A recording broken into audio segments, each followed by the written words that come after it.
Muchas gracias. Presentamos a este precioso ministerio Nuevo Paraíso, cantando en esta tarde, alabando al Creador y también familiarizando con señorita Evelyn Melissa, Zacatoro Pasabanda, Policía Nacional del Ecuador. Por supuesto con la familia Zacatoro Pasabanda, desde Puquilí.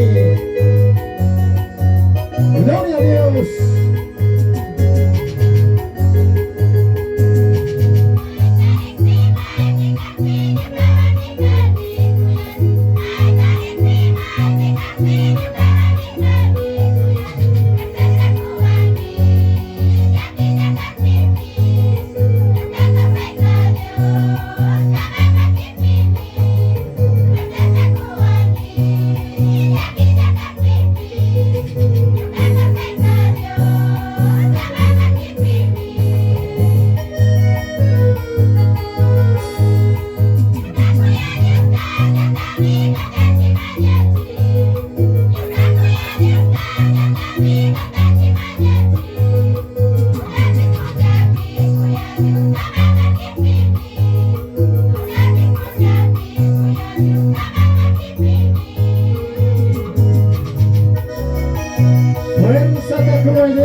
Felicitaciones a Ministerio de Alabanza y Adoración Nuevo Paraíso.